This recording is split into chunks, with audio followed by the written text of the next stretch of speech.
샬롬, 주님의 이름으로 문안 드립니다. 지금부터 생명샘교회 영상 예배를 은혜롭게 드리기 위한 안내를 드리고자 합니다. 먼저 예배 전 주변 정리에 대하여 말씀드리겠습니다. 성전을 청소하듯이 주변을 깨끗하게 정돈합니다. 반드시 정장은 아니더라도 하나님께 드리는 예배임을 기억하시고 옷차림을 단정히 합니다. 예배에 방해가 되지 않도록 불필요한 핸드폰은 무음으로 전환해서 다른 곳에 두면 좋습니다. 가스레인지, 인덕션 등 조리시설에 음식물이 올려져 있지 않은지 확인하시기 바랍니다. 다음은 예배 준비를 위한 안내입니다. 영상 예배용 컴퓨터, 휴대폰 등은 미리 점검해서 예배 중에 조작하는 일이 없도록 합니다. 성경과 필기도구, 노트를 준비합니다. 혹시 마실 물이 필요하실 수 있으니 예배 전에 미리 준비하시면 좋습니다. 화장실도 미리 다녀오시고 예배에 집중할 수 있도록 합니다. 마지막으로 이 영상이 끝나면 모두 자리에 앉으셔서 기도로 준비합니다. 영상 예배 후에 대한 안내입니다. 예배를 드리시고 나서 함께한 가족들과 기도로 마무리하시고 예배에서 받은 은혜를 서로 나누고 격려합니다.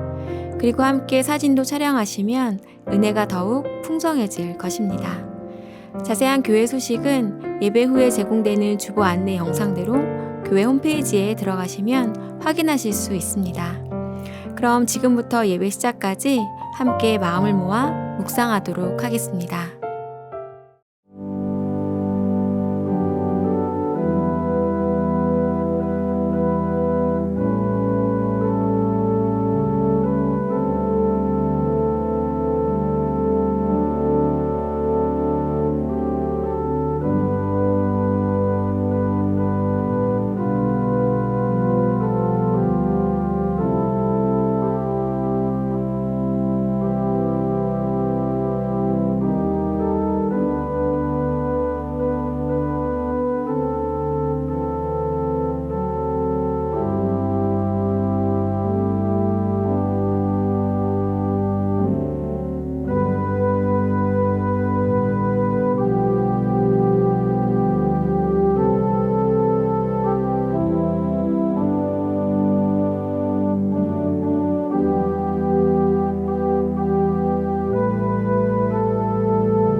참 거룩하고 복된 주일입니다. 다 함께 자리에서 일어나 기도하심으로 하나님께 예배드리시겠습니다.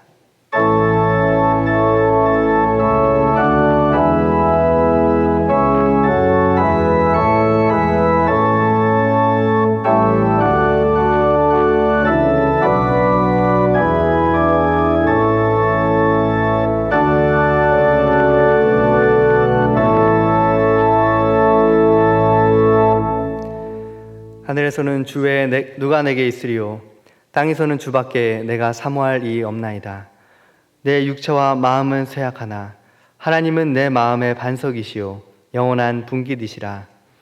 하나님은 영이시니 예배하는 자가 영과 진리로 예배할지니라. 아멘.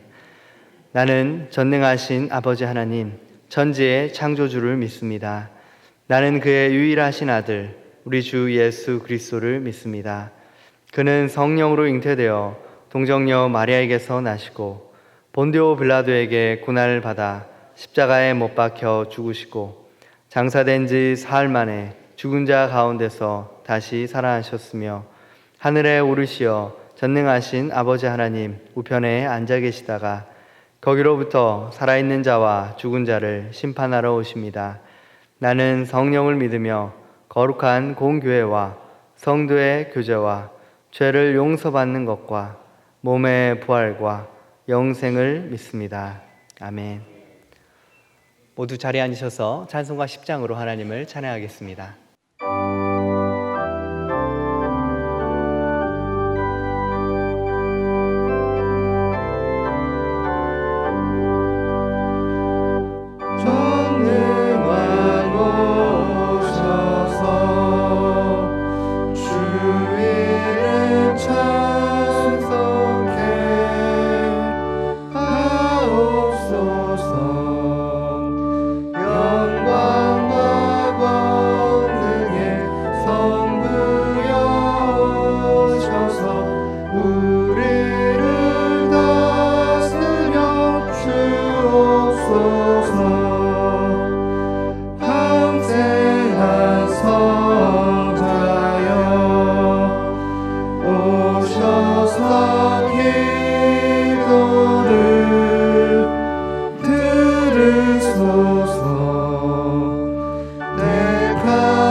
각 사람 마음에서 떠나지 마시고 계시소서.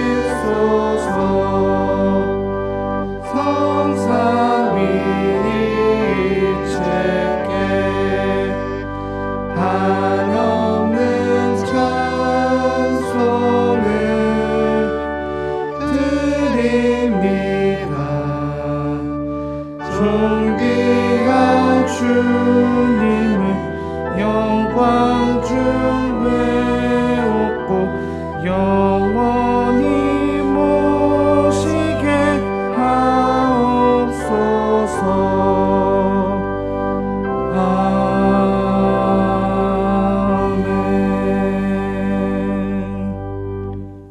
사랑의 하나님 아버지, 사순절 네 번째 주일을 맞이하고 있습니다.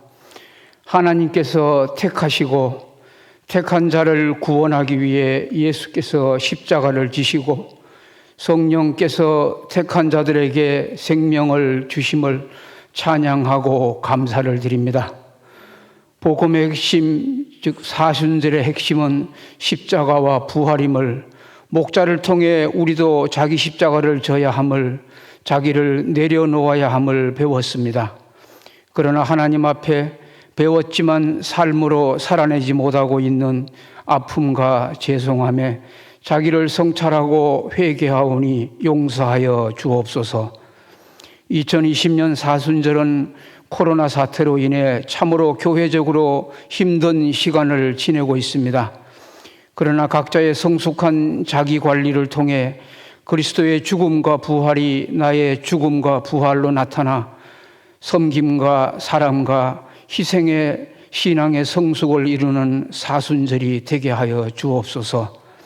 하나님의 빛이 우리 믿는 자들에게 이미 왔고 하나님의 영광이 우리 위에 임하셨다고 말씀하셨기에 지금 각 교회와 가정에 일어나 빛을 발하라가 나타나게 하여 주시옵소서. 세상 속에 구속사를 펼쳐가시는 하나님, 코로나 감염병으로 인해 공동체로 지체들과 함께 예배당에서 예배드리지 못한 지가 오늘로서 4주째로 접어들었습니다. 각 가정에 집이 있어야 하는 것처럼 생명생 공동체의 집인 이 교회당에서 함께 예배드린다는 것이 얼마나 소중한지, 그 은혜가 얼마나 큰지, 지체 간의 교제가 얼마나 귀한지 깨닫게 해 주셔서 감사합니다. 이 교회당에서 공동체로 예배드릴 날이 하루속히 오기를 기다려 봅니다. 다시금 대예배로 모일 때에는 그동안 자신을 새롭게 점검하고 코로나 사태 이전 예배와는 다른 하나님을 찾는 절절한 마음과 더 온전한 교회 되어져서 드리는 예배가 되기를 결단하게 하옵소서. 또한 코로나 사태가 교회에 주는 교훈을 되새겨 우리 교회가 바르게 복음으로 가르쳤던 하나님의 본질에 더 집중하게 하여 주옵소서. 주께서 교회에 주신 대사명인 선십과 킹십, 전도와 훈련에 더 집중하여 생명을 살리는 교회 되게 하옵시고, 더불어 사회적인 책무를 잘 감당하게 하옵소서. 감염 환자들을 위로와 치료의 은혜를 베푸시고, 코로나 바이러스와 싸우는 의료진, 검역당국, 방역당국과 봉사자들에게 힘을 주시고, 국민 각자가 마스크 쓰기, 손 씻기, 사회적 거리두기 등 생활 방역에 힘써서 하루빨리 사회가 안정되고 일상생활로 돌아갈 수 있게 해 주시옵소서. 또한 눈에 보이지 않는 코로나 바이러스로 인해 증시가 폭락하는 등을 비롯해서 국민의 경제적인 삶이 막다른 골목으로 내몰리고 있습니다. 정부의 경기부양책이 소상공인, 자영업 등 꼭 필요한 곳으로 흘러가게 하시고, 특별히 이로 인해 수입과 일자리를 잃은 고통받고 있는 사회적 약자들에게 힘과 일어설 수 있는 능력을 주시옵소서. 성전 문지방 밑에서 흘러나오는 물이 사해바다를 살리고 그 물이 도달하는 곳마다 생물들이 살아나는 놀라운 역사를 이사야 선지자가 보았던 것처럼 오늘 목자를 통해 선포되는 말씀이 각 가정으로 흘러들어 가정이 살아나는 역사가 있게 해 주시옵소서. 이 모든 말씀 예수 그리스도의 이름으로 기도드리옵나이다. 아멘.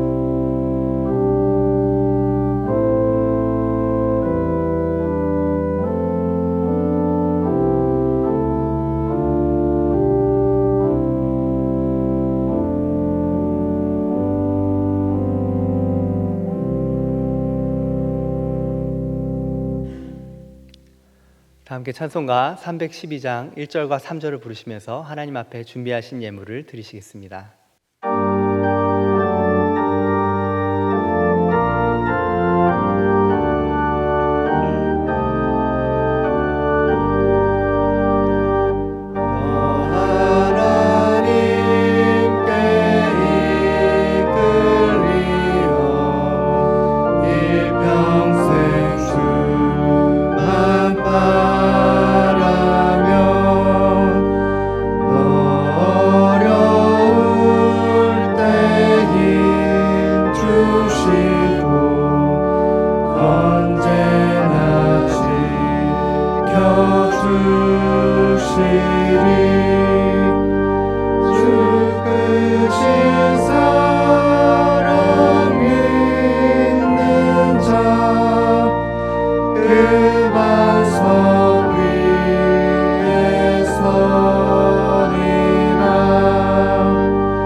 내게서 이루어진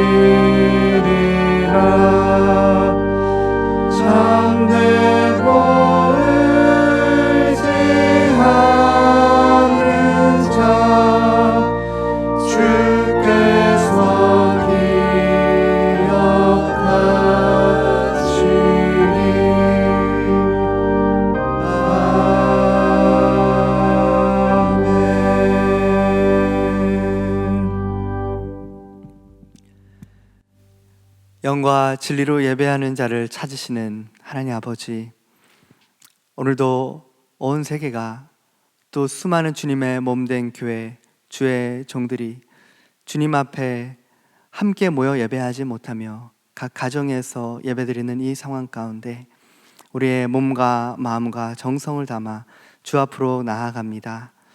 하나님, 모여 예배하기 어려운 이 시기에 우리 각자가 주님의 성전임을 기억하게 하시며 각 가정이 주님의 성전임을 다시 한번 기억하여 각자 서 있는 모든 현장이 하나님을 예배하고 주님을 영화롭게 하는 그러한 예배의 처소가 되게 하여 주시옵소서.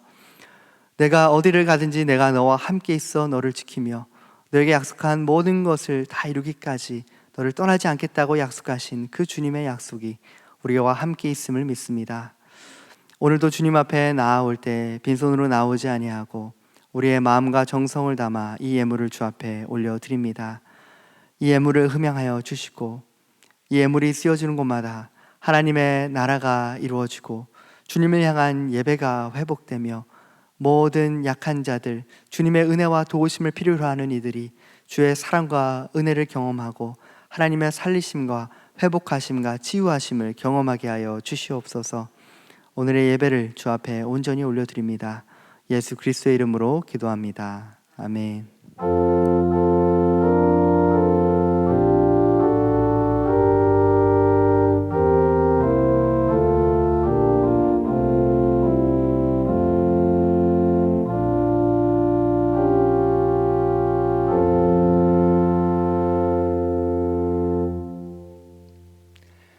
각 가정에서 마음을 다해 하나님을 예배하고 또한 주님을 찬양하기 위해 모이신 모든 성도님들 한 분 한 분을 주님의 이름으로 환영하고 축복합니다.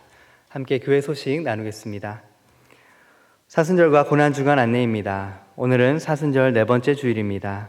말씀 묵상과 기도에 집중하는 구별됨을 가지시기 바랍니다. 이웃 섬김과 구별됨을 위한 문화 금식, 한 끼 금식을 권장합니다. 금식 헌금은 코로나19 위기 극복을 위해 기부할 예정입니다. 금식 헌금, 온라인 헌금은 주보를 참조해 주시기 바랍니다. 코로나19 바이러스 종식될 때까지 교회 예방 활동은 교인의 안전을 지키기 위한 조치이므로 일부 불편하시더라도 적극 협조해 주시기를 간곡히 부탁드립니다.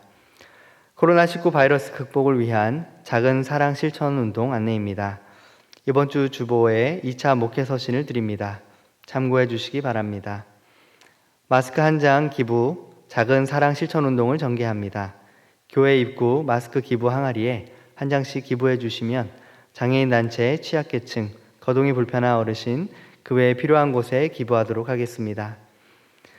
예배 재개 시기 여부는 코로나19 사태를 면밀히 점검하면서 주 단위로 매주 금요일 오후에 공지하겠습니다. 생명샘교회 코로나19 치유와 회복을 위한 3차 기도문으로 릴레이 기도에 동참해 주시기를 부탁드립니다. 기도문은 진 카톡방, 교회 홈페이지 자료실, 교회 밴드에서 보실 수 있습니다. 교인 동정입니다. 최승혁, 손옥경 집사님 가정에서 장례 담례 하셨습니다. 기타 교회 소식은 주보를 참조해 주시기 바랍니다. 오늘 우리에게 주시는 하나님의 말씀은 신약성경 누가복음 6장 12절로부터 16절 말씀입니다. 이때 예수께서 기도하시러 산으로 가사 밤이 새도록 하나님께 기도하시고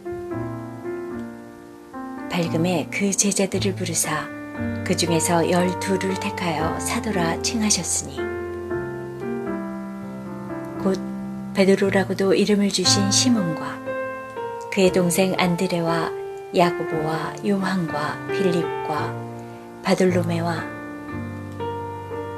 마테와 도마와 알페오의 아들 야고보와 셀롯이라는 시몬과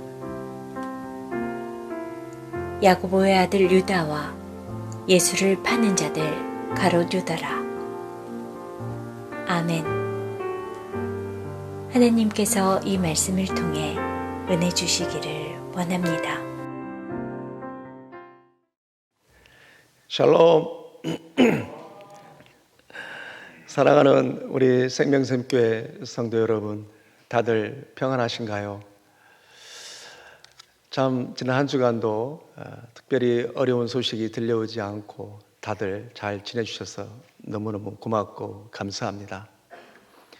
교회를 가까이 두고도 오지 못하는 성도님들의 마음이 얼마나 애가 타십니까? 그러면서 우리가 함께 했던 예배가 얼마나 소중했었는지 다시 한번 예전에 미처 몰랐는데 뼈저리게 느끼고 있습니다. 교회와 함께 신앙생활 한다고 하는 것이 우리에게 얼마나 기쁨이고 큰 은혜인지, 또 교회와 함께 신앙생활을 하지 못할 때 우리 심령이 얼마나 들어야 하는지를 또 한번 느끼게 됩니다. 그러나 기도하고 있으니 이제 머지않아 함께 예배할 수 있을 것입니다. 그때까지 조금 더 기도하시면서 기다려주시면 참 감사하겠습니다. 우리는 지난 시간에 안식일의 의미에 대해서 나누어 보았습니다. 그 핵심은 우리 안식일에 하나님께서 오셔서 동참하는 것이 아니라 하나님이 거룩하게 여기시고 복되게 여기신 그날 6일 동안 세상을 창조하시고 일곱째 날 안식을 하셨는데 그 일곱째 날은 여호와의 안식일이다 이렇게 말씀하셨습니다. 다시 말해서 우리가 하나님의 안식일에 참여해서 구원받은 하나님의 백성, 그 정체성을 확인하는 동시에 하나님의 거룩한 명령에 순종하는 행동이 바로 안식일의 의미인 것입니다. 안식일에 참여한다고 하는 것은 모든 창조의 역사를 인정한다는 것이고 하나님이 창조주이십니다. 그 창조주가 나의 하나님입니다. 나는 그 창조주의 백성입니다. 그런 뜻입니다. 하나님의 영광에 참여해서 모든 혜택을 누리는 날, 그것이 바로 안식일의 의미인 것입니다. 우리가 지켜드리는 것이 아니라 우리가 하나님이 예비하신 모든 혜택을 누리는 날, 그것이 바로 안식일의 의미인 것이죠. 그러니까 그날에 들어오는 자는 하나님이 책임지시겠다라고 하는 것이 안식일의 의미입니다. 또 안식일의 정신은 자비입니다.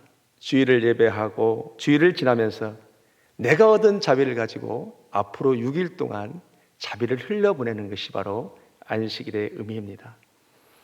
예수님이 마태복음 7장 12장 7절부터 8절에 말씀하셨습니다. 나는 자비를 원하고 제사를 원하지 아니하노니 너희가 이것을 알았더라면 무죄한 자를 정죄하지 아니하였으리라. 인자는 안식일의 주인이다. 이렇게 주님은 말씀하셨습니다. 그러니까요, 주일날 자비를 얻었으니 너도 6일 동안 은혜 받은 자로 자비를 흘려보내라. 이것이 바로 안식일의 의미인 것입니다. 우리가 지금까지 주일을 지키는 것에서만 초점을 두었다면 앞으로는 주일을 지키는 자로서, 안식일을 지키는 자로서 어떻게 살아야 되는지 그 의미를 보여주는 것이 바로 안식일의 의미인 것입니다. 이 안식일의 자비의 정신이 가장 가깝게는 가정에서부터 흘러가야 될 것입니다. 이것이 바로 하나님은 하나님의 일을 하는 것이고 우리는 우리의 일을 하는 것입니다. 자, 오늘 본문 내용은 예수님의 12제자를 부르시는 내용입니다. 여러분, 러시아 격언 가운데 전쟁에 나갈 때는 2번을 기도하고 사람을 선택할 때는 3번을 기도하라, 이런 격언이 있습니다. 사람을 선택하고 관계를 맺는다는 것이 얼마나 중요한 것인가라고 하는 것을 말을 하고 있는데요. 예수님은 제자를 선택하는 일이 얼마나 중요했던지 오늘 본문 12절부터 13절을 보니까 밤이 새도록 하나님 앞에 예수님이 기도하셨다고 말씀하십니다. 12절과 13절을 제가 읽겠습니다. 이때 예수께서 기도하시러 산에 가사 밤이 새도록 하나님께 기도하시고 밝음에 그 제자들을 부르사 그 중에서 12를 택하여 사도라 칭하였으니. 그래요. 성경을 보면 예수님이 기도하셨지만 밤을 새워 기도하셨다는 내용이 별로 많지가 않습니다. 그러나 유독 제자를 선택하는 이 과정 중에는 우리 예수님은 밤이 새도록 하나님 앞에 기도하셨습니다. 예수님이 제자들을 선택하실 때 이렇게까지 밤을 새워 기도하신 것은 앞으로 인류 전체에 큰 영향을 끼치는 일이기 때문에 그렇습니다. 오늘 본문 12절에 시작하면서 이때 그랬는데, 이때라고 하는 것은 언제냐면요, 예수님의 공생의 사역이 더 깊어지면 깊어질수록 예수님은 환난의 시간들을 더 겪게 됩니다. 유대 지도자들은 예수님의 교훈과 가르침에 대해 점점 그들이 감당할 수 없게 되니까 이제는 예수님을 죽이려고 의논을 했다고 합니다. 마태복음 12장 14절을 같이 합니다. 시작. 바리새인들이 나가서 어떻게 하여 예수를 죽일까 의논하거늘. 아멘. 이런 상황에서 다음 사명을 이어갈, 세상에 구원이 되도록 복음 사역에 힘쓸 사람이 예수님은 필요했던 것입니다. 예수님은 이 땅에 죽으려 오셨기 때문에 언제든지 죽을 수 있었고, 또 그런 각오를 가지고 있는 상황에서 예수님의 다음 사명을 이어갈 사람이 너무도 필요했기 때문에 예수님은 그렇게 밤이 새도록 간절히 하나님 앞에 기도할 수밖에 없는 상황입니다. 자, 그러면 예수님이 제자를 선택하는 이 기도의 말씀을 통해서 우리에게 주시는 교훈이 뭐냐는 거예요. 첫 번째로 예수님이 기도하시는 이유는 분별하기 위해서 그렇습니다. 여러분, 오늘 본문 다시 한번 12절과 13절을 보면 그렇습니다. 이때 예수께서 기도하시러 산으로 가사 밤이 새도록 하나님께 기도하시고 날이 밝음에 그 제자들을 부르사 그 중에서 12를 택하여 사도로 칭하였으니, 그래요. 분별한다고 하는 것은 예수님의 제자가 12명만 있었던 것이 아니라 무리로 있었습니다.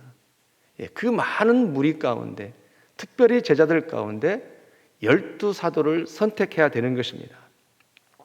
그래서 기도를 통해서 하나님 아버지와 성령님과 상의한 것이죠.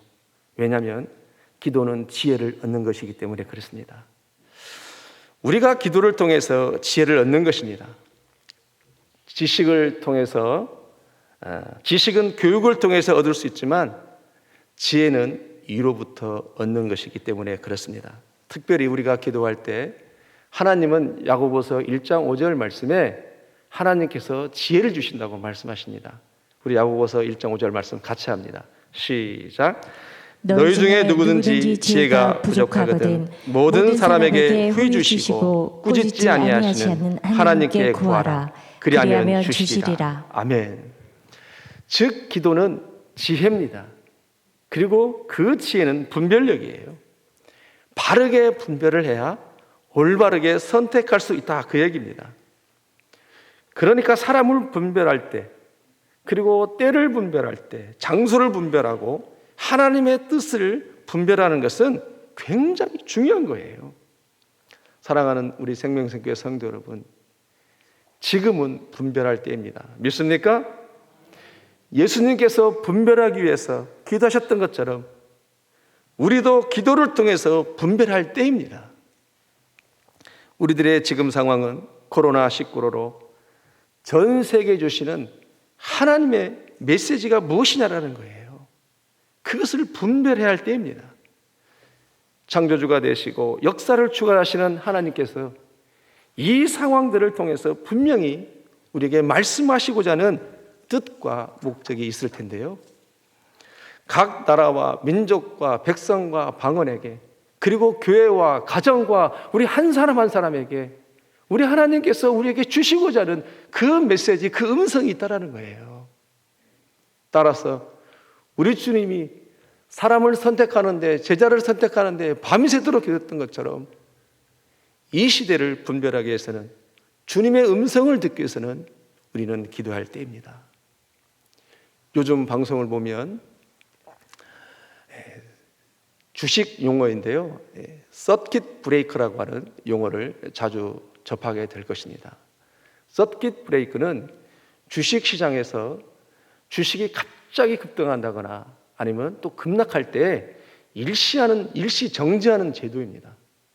그러니까 전문적으로 말하면은 전기 회로에서 과열된 회로가 차단되주는 장치가 서킷 브레이커예요. 우리나라 말로 말하면 숨고르기, 그런 뜻입니다. 그러니까 잠시 멈춘다, 그런 뜻이에요. 하나님 나라 구속사를 주관하신 하나님이 지금 전 세계를 흩으시고 우리로 잠시 모든 것을 멈추게 하는 그 하나님의 뜻이 뭐냐라는 것이죠. 여러분, 하나님의 메시지는 명확하고도 분명한 하나님의 메시지가 있을 터인데 이것을 어떻게 분별할 거냐라는 것입니다. 기도를 통해서 지혜를 얻고 그 지혜가 분별하신다라는 거예요. 다니엘은 기도하는 가운데 지혜를 얻고 하나님을 찬양했습니다. 다니엘서 2장 20절부터 21절 말씀은 이렇습니다. 다니엘이 말하여 이르되 영원부터 영원까지 하나님의 이름을 찬송할 것은 지혜와 능력이 그에게 있음이로다 그래요. 그는 때와 계절을 바꾸시며 왕들을 패하시고 왕들을 세우시며 지혜자에게 지혜를 주시고 총명한 자에게 지식을 주시는도다. 아멘. 결국 기도라는 것입니다. 여러분이 잘 아시는 헨리 나우에는 이 분별력을 이렇게 정의했습니다. 분별은 일상생활에서 하나님께서 어떻게 일하시고 어떻게 역사하신지를 아는 통찰이고 그 통찰을 알 수 있는 그 방법은 영성 훈련을 통해서 분별할 수 있다. 그는 이렇게 말을 했습니다. 뿐만 아니라 우리 인생 가운데 하나님이 어떻게 역사하신지를 특별히 분별하고 뜻을 분별하시는 것이 중요하다. 이렇게 말을 했습니다. 즉 영성 훈련을 통해서 기도를 통해서 올바른 분별력이 올바른 선택을 할 수 있다라는 이야기인 것입니다. 사랑하는 우리 생명샘교회 성도 여러분, 시대를 분별하기 위해서는 기도해야 된다는 것입니다. 우리 생명샘교회가 지금 아침 저녁으로 10시에 다 같이 모여서 기도로 만나고 있습니다. 처음에는 이 기도를 통해서 우리가 기도하는 내용은 뭐였냐면 오직 하나님의 긍휼을 의지하고 긍휼을 베풀어 달라고 기도했었습니다. 그러나 함께 그 시간을 정해놓고 알림종을 정해놓고 기도를 하다 보니까 더 나아가서는 하나님의 뜻을 묻게 되고 하나님의 목적을 이루어 달라고 기도를 하게 됩니다. 하나님, 우리가 비록 아프고 힘들고 어렵지만 이 아픔을 통해서 그냥 지나가는 것이 아니라 이 아픔을 통해서 우리 한 사람 한 사람이 하나님의 교회가 열방이 민족이 세계가 이 나라가 교회들이 하나님이 이 시대에 이런 아픔을 통해서 무엇을 말씀하시기를 원하시는지 하나님의 목적을 이루어달라고 기도를 하는 것을 보게 됩니다. 바로 이것이 분별이라는 것입니다. 그래서 저는 오늘 이 설교를 통해서 여러분에게 도전합니다. 우리는 그동안 기도하는 제목들이 우리의 필요와 또 우리의 만족과 우리의 기도 응답을 위해서만 기도했다라면 이제는 그 하나님 나라 구속사를 위해서 기도 제목을 정해놓고 특별히 시간을 정해놓고 계속해서 기도해야 되겠구나, 그런 마음을 갖게 되었습니다. 그리고 기도는 자기의 명철을 의지하지 않는 것이고 기도는 하나님의 지도를 받는 것입니다. 그래서 잠언 3장 5절부터 6절은 말씀하십니다. 같이 합니다. 시작. 너는 마음을 다하여 여호와를 신뢰하고 내 명철을 의지하지 말라. 너는 범사에 그를 인정하라. 그리하면 내 길을 지도하시리라. 아멘. 기도는 우리의 명철을 의지하지 않는 것이고 기도는 범사에 하나님을 인정하는 것이고 기도는 우리의 길을 지도하신다. 성경은 말씀하고 있습니다. 즉 기도는 지혜이고 분별력이라는 거예요. 그렇게 우리 사랑하는 생명샘교회 성도 여러분, 이 지나가는 시간들을 막연하게 기다리는 것이 아니라 정말로 우리의 가정에 또 나의 삶을 돌아보고 우리의 신앙생활 앞으로 어떻게 해야 될 것인지, 하나님이 뭘 원하시는지 기도를 통해서 통찰을 얻고 분별하고 나가는 우리 모든 생명샘교회 교우 되시기를 주의 이름으로 축복합니다. 두 번째로 예수님의 기도를 통해서 얻을 수 있는 교훈이 무엇인가예요. 내내 12절 말씀인데요. 이때 예수께서 기도하시러 산으로 가사 밤이 새도록 하나님께 기도하시고 그래요. 여러분, 기도하시러 산으로 가사 그랬는데요. 이 말씀은 사람이 없는 곳으로 홀로 예수님이 기도하셨다, 그런 의미입니다. 예수님은 공성회를 시작하기 전에 40일 동안 금식 기도를 하셨고 그리고 사역하시는 내내 늘 기도의 삶을 살았다라고 성경에서는 말씀하고 있습니다. 특별히 마가복음 1장 35절에서 예수님은 새벽 미명에 날이 밝기 전에 한적한 곳에 가서 기도하셨다라고 말씀하고 있습니다. 마가복음 6장 46절에서도 말씀하시기를 무리를 작별하신 후에 기도하러 산으로 가셨다 말씀하십니다. 누가복음 9장 18절에서 말씀하십니다. 예수께서 따로 기도하실 때에 그래요. 예수님의 기도는 어쩌다 한번 기도가 아니라 늘상을 굳이 여러분 늘 사역 내내 예수님은 기도했던 것을 볼 수가 있습니다. 그렇다면 지금부터 말씀이 중요한데 여러분, 예수님은 왜 이렇게 기도하셨냐라는 거예요. 무엇 때문에 그토록 우리 예수님은 때때로 시간을 구별해서 기도하셨을까요? 그것은 기도와 실제의 삶을 일치하기 위해서 우리 예수님은 기도하신 거예요. 기도하신 대로, 기도한 대로 사시고 사신 대로 기도하셨어요. 그러니까요, 기도한 대로 사시기 위해서 기도하셨다 그 얘기예요. 기도와 삶이 일치되기 위해서 스스로 끊임없이 기도하신 거예요. 여러분, 우리 안에 오해가 있을 수 있습니다. 예수님은 모든 것이 쉬웠을 거라고 오해할 수 있다라는 거예요. 예수님 자신이 삼위 하나님이시고 능력의 하나님이시기 때문에 모든 것이 쉽고 하나님의 큰 도움 없이도 스스로 무엇인지 할 수 있을 거라고 생각할 수 있는 그것이 오해입니다. 여러분, 예수님이 능력이 없어서가 아니라 질서의 하나님이시기 때문에 그렇다는 거예요. 성자 예수님으로서, 성자 하나님으로서 당신의 역할이 있고 또 그 역할들을 명확하게 하신 것입니다. 그래서 예수님은 항상 절대로 보좌에 앉지 않으시고 하나님의 우편에 앉으셨어요. 히브리서 12장 2절 말씀에 뭐라고 그래요? 하반절에 보니까 하나님 보좌 우편에 앉으셨느니라 그럽니다. 항상 보좌에 앉으시지 않으셔요. 삼위 하나님으로서 성자의 하나님의 그 역할을 명확히 하신 거예요. 그리고 히브리서 10장 12절은 이렇게 말합니다. 함께 합니다. 시작. 오직 그리스도는 죄를 위하여 한 영원한 제사를 드리시고 하나님 우편에 앉으사 그래요. 빌립보서 2장 6절도 말씀하십니다. 그는 근본 하나님의 본체이시나 하나님과 동등됨을 취할 것으로 여기지 아니하시고 그래요.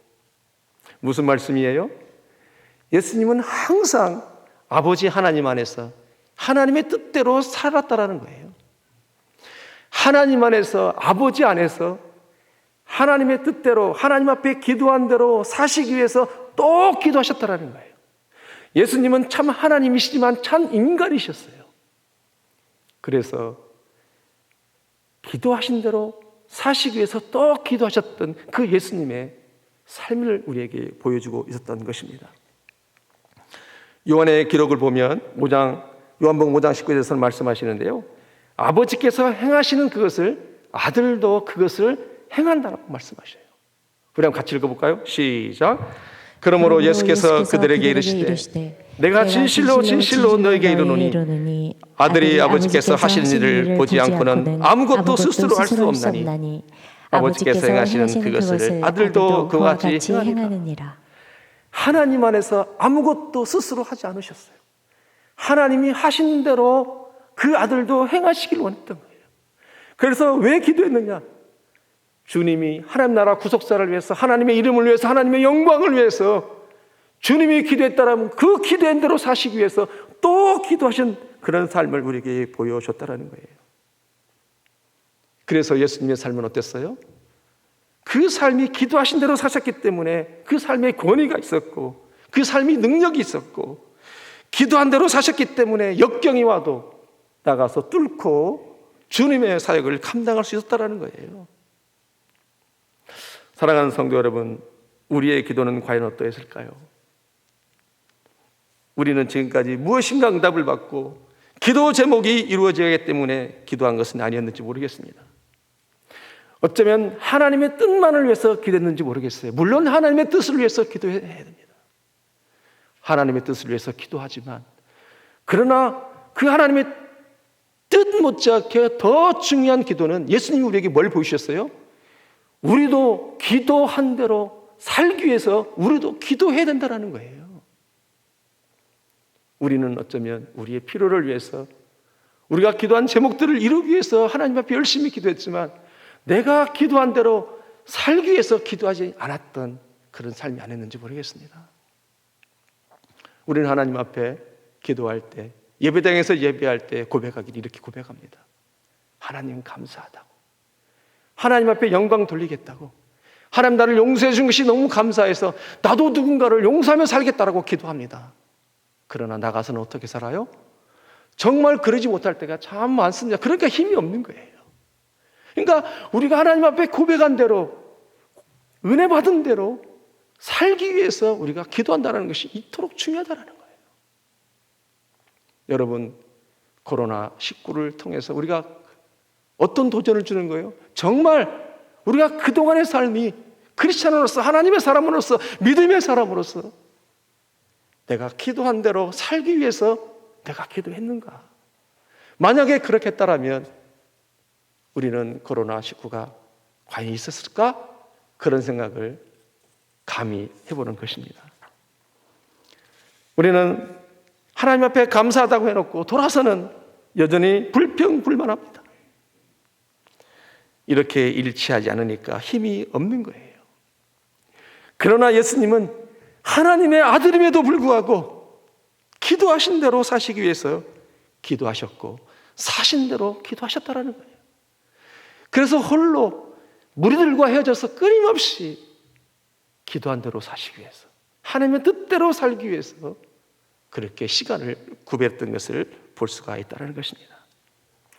사랑하는 우리 생명샘교회 성도 여러분, 우리는 이제 기도가 달라져야 됩니다. 정말 달라져야 됩니다. 무엇을 얻기 위해서 기도하는 것이 아니라 기도한 대로 살기 위해서 기도해야 되는 것입니다. 역사를 주관하시는 하나님이 왜 이런 시간을 주셨는지, 서킷 브레이크, 순 고르기, 우리는 하나님 앞에 정직하게 물어야 됩니다.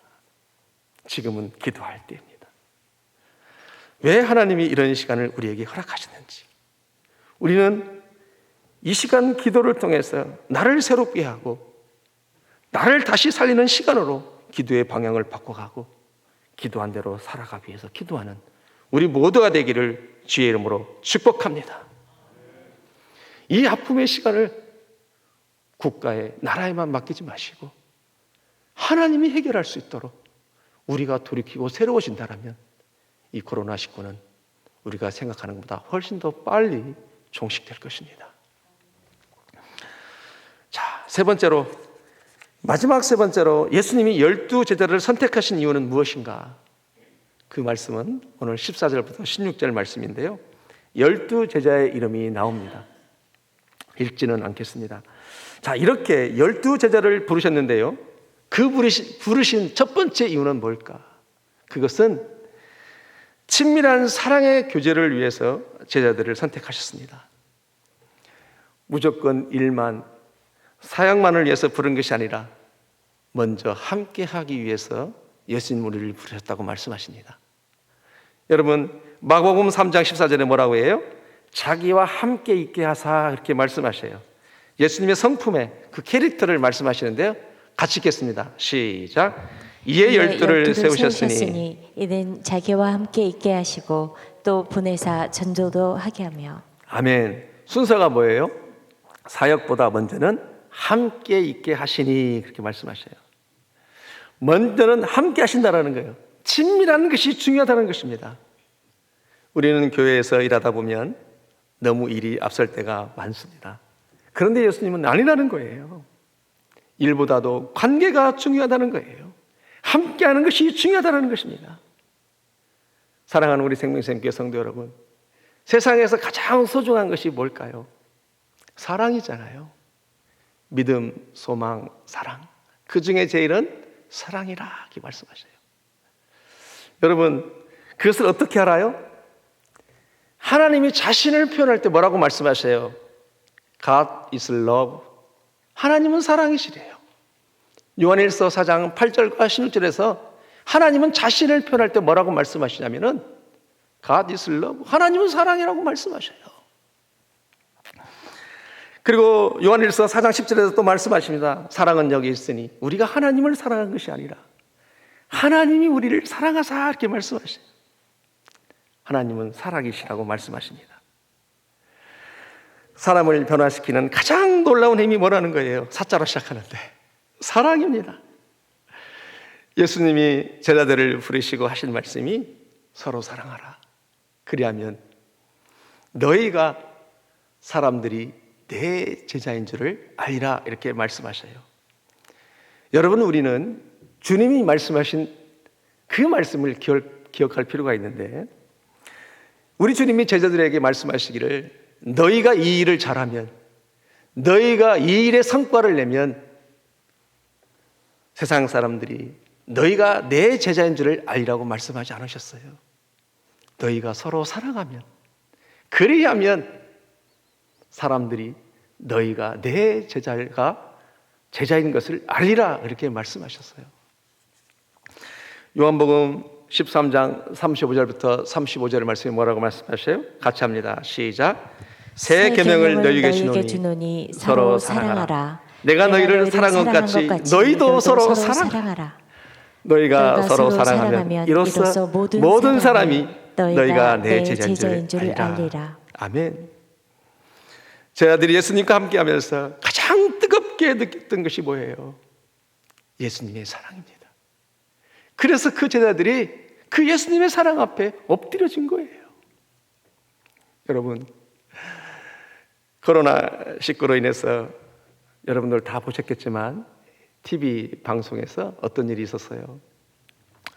어느 장애인 청년 하나가 마스크 12개와 생수 한 통과 손편지 하나를 파출소 앞에 모르게 놓고 가는 것을 CCTV에 찍혀 있었습니다. 그래서 그를 찾아서 물어봤어요. 이것을 왜 갖다 놓고 갔냐고. 그랬더니 그가 하는 이야기가 나의 것을 누군가에게 나눌 때 그 사람이 행복했으면 하는 마음으로 했다라고 얘기를 해요. 그러면서 하는 말이 기부라고 하는 것은 부자만 하는 줄 알았어요. 큰 것만 하는 줄 알았어요. 그런데 나도 기부라는 걸 할 수 있다라는 자신감을 갖게 돼서 하게 됐다라고 그는 고백을 했습니다. 그의 고백이 얼마나 감동이 됐든지 이 고백을 듣고 온 국민들이 감동이 돼서 그때부터 사회 각계 단체들이 기부의 행렬이 이어지는 것을 우리는 볼 수가 있었습니다. 여러분, 우리가 사람을 참으로 변화시키는 유일한 길은 뭐예요? 사랑밖에 없어요. 이렇게 사랑은 새로운 역사를 창조한다는 거예요. 삼위 하나님의 그 사랑의 공동체의 결과물이 창조잖아요. 그러니까 사랑이라고 하는 것은 또 다른 역사를 창조한다는 거예요. 우리 생명생교회 성도 여러분, 이제 이 코로나를 통해서 한 영혼으로 살리기 위해서 얼마나 많은 의료진들이 애를 쓰고 있습니까? 기도하면서. 그렇게 생명의 소중함을 느꼈다라면 우리 생명생교회 성도 여러분들은 이제 함께 공동체에서 예배할 때 어떻게 해야 돼요? 사랑해야 돼요. 사랑하면서 이겨나고 사랑하면서 하나님을 기쁘게 하고 우리 주님이 오셔서 보셨던 것처럼 그렇게 사랑하면서 사는 것입니다. 베드로가 예수님을 3번 부인했을 때 예수님이 다시 찾아오셔서 베드로에게 뭐라고 물어보셨어요? 3번이나 물어보셨는데 뭐라고 물어보셨어요? 베드로야, 너 설교 잘하냐? 베드로야, 너 내가 이 일을 너에게 맡기면 너 잘할 수 있겠니? 그렇게 말씀하지 않았다라는 거예요. 네가 나를 사랑하냐? 그러면 내 양을 먹이라 해요. 사랑하면 가능하다라는 거예요. 내가 너를 사랑한 것처럼 내가 사랑하는 내 양들을 네가 사랑하면, 여러분들이 우리 한 사람 한 사람 나에게 맡기신 영혼들을 사랑하면 된다는 거예요. 오늘 우리 같이 한번 읽겠습니다. 요한복음 21장 15절 말씀 같이 합니다. 시작. 그들이 조반 먹은 후에 예수께서 시몬 그들에게 이르시되 요한의 아들 시몬아, 내가 이 사람들보다 나를 더 사랑하느냐 하시니 이르되 주님 그러하나이다. 내가 주님을 사랑하는 줄을 주님께서 아시나이다. 이르시되 내 양을 먹이라 하시고. 아멘. 베드로는 무엇 때문에 용기를 내고 다시 힘을 내었어요? 예수님의 이 사랑 때문에. 베드로야, 네가 사랑하느냐? 사랑하는 마음은 흘러간 거예요. 그래서 예수님의 이 사랑 때문에 베드로는 변하게 되고 용기를 갖게 됩니다. 그래서 베드로가 쓴 베드로 전서 4장 8절에 나중에 그가 뭐라고 고백해요? above all 그래요. 무엇보다도 사랑할지니, 뜨겁게 사랑할지니 사랑은 허다한 죄를 덮느니라. above all, 무엇보다도. 베드로가 그걸 경험한 거예요. 사랑이 변화되어져서 사랑의 용기를 내고 사랑이 살리더라는 거예요. 지금은 그 어느 때보다도 사랑이 필요한 때입니다. 여러분, 우리 성도들이, 여러분들의 가정에서 우리 자녀들이 참 힘들고 어렵습니다. 저는 기도하면서 그런 생각을 해봐요. 나도 가족을 케어하고 아이들을 케어한다는 것이 쉽지 않은데 성도들도 많이 힘드시겠다.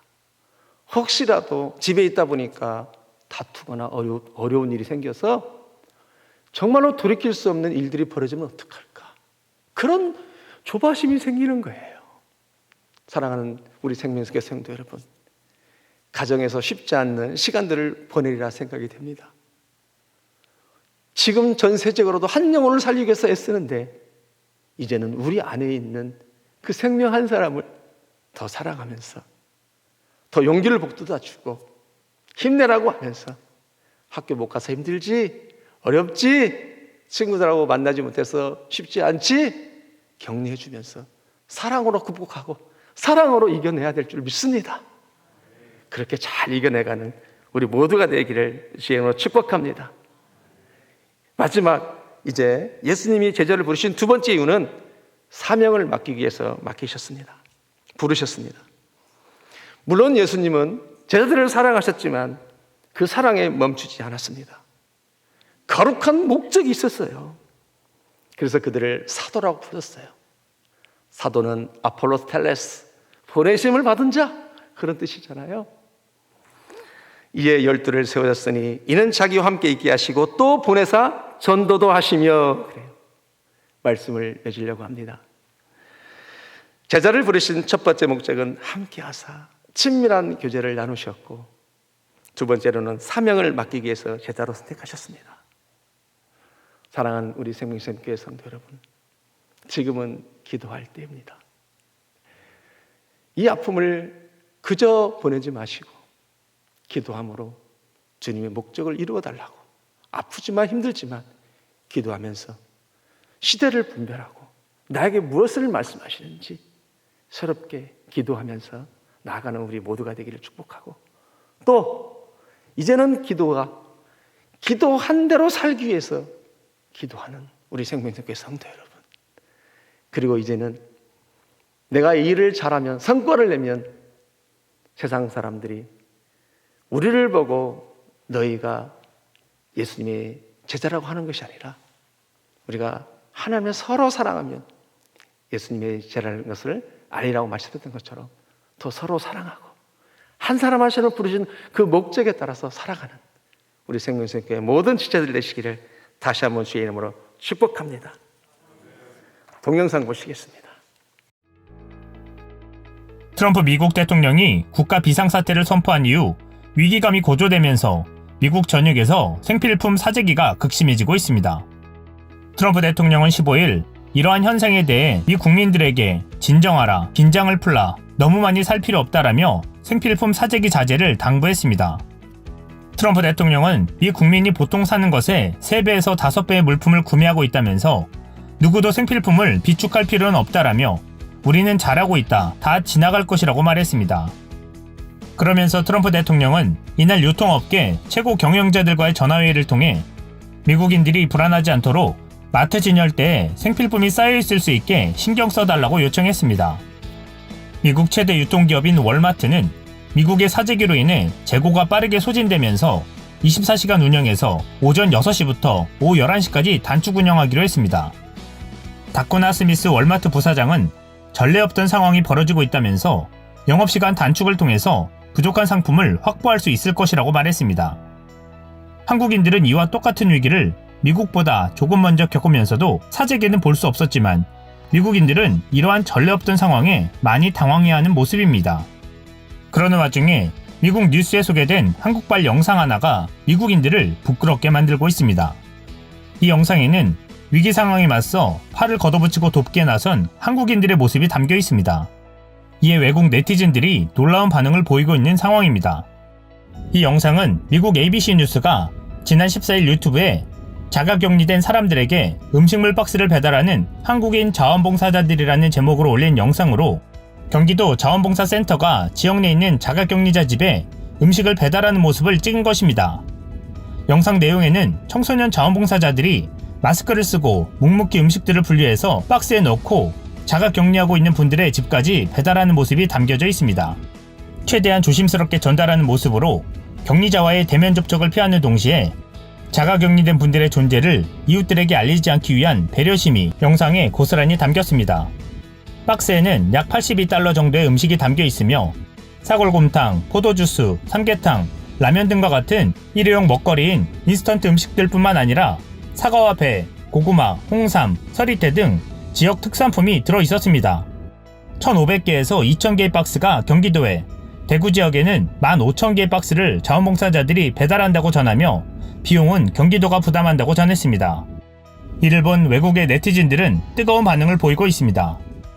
우리와 이들의 차이점은 이들이 서로를 돕고 있는 동안 우리는 화장지를 두고 싸우고 있었던 것이라는 반성의 댓글과 함께 한국은 항상 위대한 국민들과 국가를 가지고 있어 왔다. 이게 바로 우리 미국이 배워야 할 점이죠. 라는 댓글들이 있었습니다. 또한 이런 사람들이 있다니 정말 놀랍네요. 우리 미국인들은 한국인들로부터 배워야 합니다. 이건 정말 전 세계적으로 기준이 되어야 할 수준의 세심함이다. 다른 나라도 이 정도만 했으면 좋겠다. 내가 한국인이었으면 좋겠다. 위기에 대처하는 한국인의 모습에서 우리도 배워야 한다라는 댓글도 있었습니다.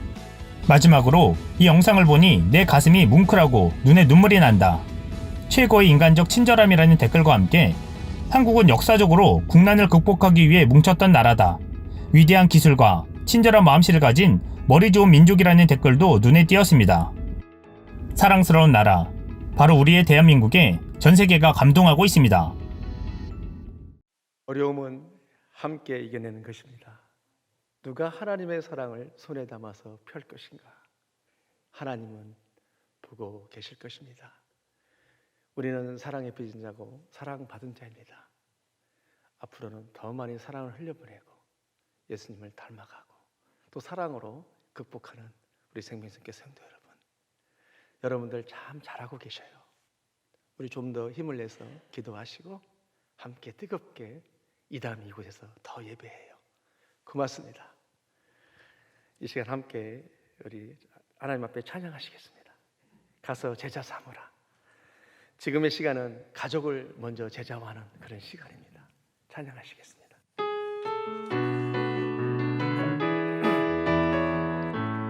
갈릴리 마을, 갈릴리 마을 그 숲속에서 주님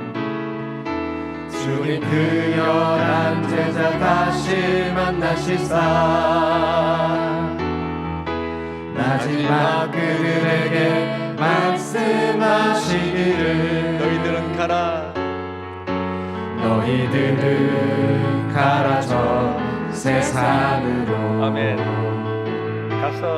가서 제자 삼으라. 세상 많은 사람들은 세상 모든 영혼이 내게 달려나니 가서 제자 삼으라. 나의 길을 가르치라. 내가 너희와 항상 함께 하리라. 갈릴리 마을 그 숲속에서 주님 그 열한 제자 다시 만나시사 마지막 그들에게 말씀하시기를 너희들은 가라. 너희들은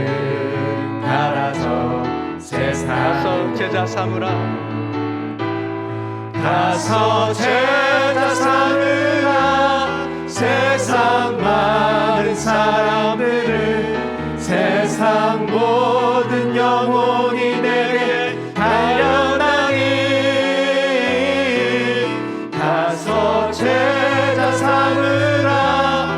나의 길을 가르치라. 내가 너희와 항상 함께 하리라. 가서 제자 삼으라. 세상 많은 사람들을 세상 모든 영혼이 내게 달려나니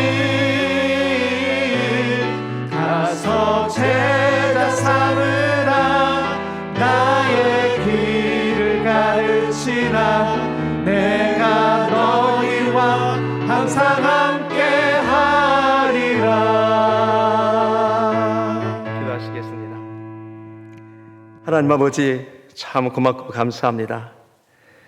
비파와 수금을 통해서도 하나님을 찬양했던 것처럼 하나님 어려운 때에 모든 시스템을 통해서라도 하나님 앞에 예배할 수 있도록 하나님의 교회를 도우시고 성령님을 만나 주셔서 너무너무 고맙고 감사합니다. 아버지 하나님, 오늘 귀한 하나님의 생명의 말씀을 통해서 지금은 기도할 때라고 말씀하고 있습니다. 우리 성도들 있는 곳에서 다시 한번 기도를 힘을 내고 정직하게 우리 하나님 앞에 돌아볼 수 있는 놀라운 시간 될 수 있도록 도와주시옵소서. 이제는 기도할 때 내가 기도한 대로 살기 위해서 또 기도할 수 있는 예수님의 모델을 바라보는 우리 모두가 되게 하옵시고, 이제는 더 많이 사랑하고 뜨겁게 사랑하고 무엇보다도 뜨겁게 사랑할 때 허다한 죄를 덮는다고 하였사오니 하나님, 우리 생명수의 모든 성도들이 그렇게 하게 하여 주시옵소서.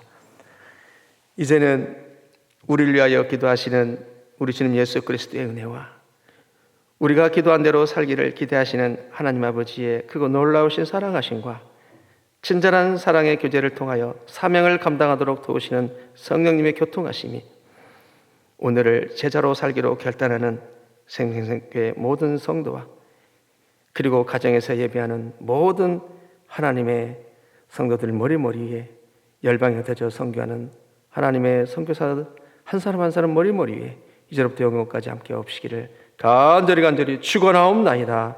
아멘.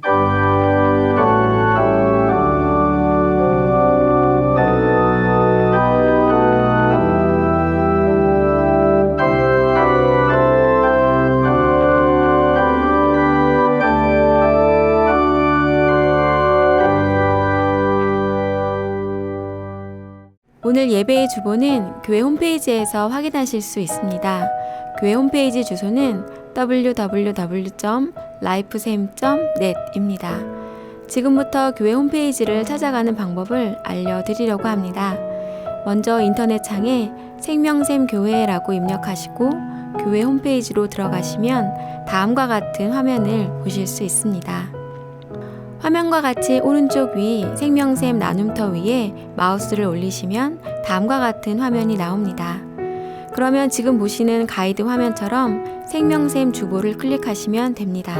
가장 최근의 주보가 제일 왼쪽 상단에 올라오게 됩니다. 날짜를 확인하시어 클릭하시면 오늘자 주보를 확인하실 수 있습니다. 도움이 되셨는지요? 오늘 하루도 주님의 은혜 가운데 아름다운 교제를 나누는 하루 되시기를 주님의 이름으로 기원합니다.